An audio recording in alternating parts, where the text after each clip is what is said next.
If you're preyed upon by a psychopath, which you will be to some degree at some point in your life, the psychopath, who will be narcissistic, will presume that you're stupid and that you deserve to be taken advantage of because you're naive and stupid. So it's actually a good thing that he's doing it. I'm saying he because there are more male psychopaths. The proof that you're stupid, naive, is that he can take advantage of you. And so, like, if you were wiser, you'd know his tricks, and then it wouldn't be morally necessary for him to show you just exactly who knows what about what. And so the psychopath will use his ability to fool you as proof of his own narcissism. And the problem with that is that you can be fooled by a psychopath, and virtually anybody can. So that Robert Hare, for example, who studied psychopaths for a long time and interviewed a lot of them, like hundreds of them, and videotaped many of the interviews, he said when he was talking to the psychopath, he always believed what they were saying. And then he'd watch the video afterwards and see where the conversation went off the rails. But proclivity to be polite in a conversation is very strong. And if you're polite, you don't object to the way that the person unfolds their strategy, you know. And psychopaths are pretty good at figuring out how to manipulate, obviously, how to manipulate people. And the probability that you will be immune to that is extraordinarily low. Go watch Paul Bernardo being interviewed by policemen on YouTube. That's enlightening, man. Paul Bernardo, he's like the CEO of a meeting in that video, you know. He gives the cops hell, he gives the lawyers hell, he protests his innocence. He basically tells them that they're rude and untrustworthy because they don't trust him because he did a few little things 17 years ago. And he gets away with it, a few little things. I'm having a discussion with you, I'm trying to help you solve some crimes, which, by the way, I committed, but we won't bring that up. You know, and you're accusing me of being a liar. Like, you're not playing fair. What's up with you? And then when they answer, he looks at his fingernails, which is like, that's a lovely little manipulative thing, because it basically means whatever happens to be under my fingernail at the moment is much higher priority than listening to your foolish story. And you watch, you'll see people do that to you, and then you get a little insight into what they're up to. He's very good at that. And so, or he looks outside, or he just looks at his hands, or he looks out the window, immediately dismissive in his nonverbal behavior. The courts were forced to release that, by the way, but look it up, Paul Bernardo, he's so good at what he does. And he's good looking, and he's charismatic, and you know, he can really pull it off. And you can't tell what's happening with the cops and the lawyers, whether they're just letting him play as a routine to get some information from him, or whether he's actually setting them back on his heels. And I suspect it's a bit of both. But it's a masterful performance. If you didn't know who he was, and you were watching it without the audio, you'd think he's the CEO of some company giving his employees hell for not being up to scratch. That's all his body language, his eye contact, everything just speaks that. You have a good read on people. So how do you know when you're sitting across from a psychopath? I wouldn't say that I do know. In normal social circumstances, we have evolved mechanisms to keep people like that under control. Let's say that you and I have a series of interactions and you screw me over once. I'm not going to forget that. Now, I might not write you off because of the one time, but if it happens 3 times, it's like, we're not going to play together anymore. And in normal times, most of our social networks are connected and interacting. So like, if you ripped me off 3 times and I noted that, I'm going to tell everybody I know. And they're going to tell everybody they know, and soon everyone will know, and that's the end of your tricks. But that assumes that we know who you are and we're in continual communication.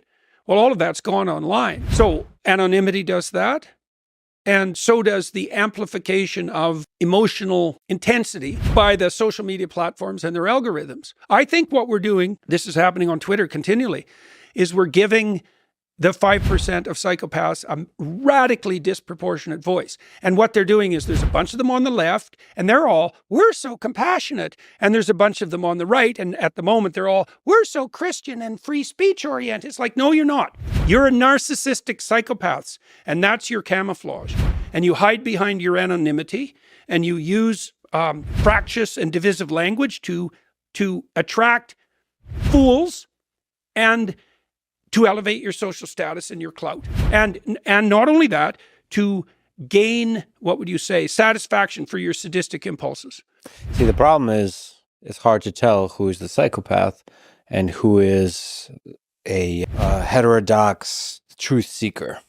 Yeah, well, if you were charitable about Tucker Carlson's recent interview, you'd say that was exactly the conundrum he faced. And it is hard. Like, I've thought about, for example, interviewing Andrew Tate. And I thought, I don't think so. And then I thought, why? I figured, it's not obvious to me at all that he wouldn't charm me. So I knew this guy. Robert Hare was the world's foremost authority on psychopathy. He established the field of clinical analysis of psychopathic behavior. And Hare was a pretty agreeable guy. So, you know, he would give people the benefit of the doubt. And he interviewed hundreds of serious psychopaths, like imprisoned violent offenders. And he told me in one of our conversations that every time he sat down with a violent offender psychopath, and he had a measure for psychopathy that was a clinical checklist, so he could identify the psychopaths from just the, say, run-of-the-mill criminals. Every time he sat down with them, they pulled the wool over his eyes. And it wasn't, he videotaped the interviews. And it wasn't until later when he was reviewing the videos that he could see what they were doing. But in person, their tricks were more sophisticated than his detection ability. Well, okay, this is fascinating because, again, you're a great interviewer. Well, I would love it if you interviewed somebody like Putin. So this idea that you are a fool in the face of psychopathy, it just doesn't jive with me. I'm an agreeable guy. That's the problem. I'll give people the benefit of the doubt. Right. But that's good because the way you reveal psychopathy is by being agreeable, not weak, but seeking with empathy to understand the other person. And in the details, in the little nuanced ways that they struggle with questions, the psychopathy is revealed. So, so from we're kind of, just to separate the two things. So one, overrepresentation of psychopathy online with anonymity, that's a serious, fascinating problem. But in the interview, one-on-one, I don't know if the job of a human being in conversation is to not talk to psychopaths, but to talk, I mean, like, how would you interview Hitler? Well, I've had very difficult clinical interviews with people in my clinical practice. And so how do you approach that? Well, I really probably approach that the way I approach most conversations. And it's something like, I'm going to assume that you're playing a straight game, but I'm going to watch. And if you throw the odd crooked maneuver in, then I'll note it. And after you do it 3 times, I'll think, okay, I see. I thought we were playing one game, but we're actually playing another one. And if I'm smart enough to pick that up, that usually works out quite successfully for me. But I'm not always smart enough to pick that up. But see, here's the nice thing. There's the one-on-one conversation that's not recorded is different than one that's listened by a lot of people, because I would venture to, I trust the intelligence of the viewer and the listener to detect even better than you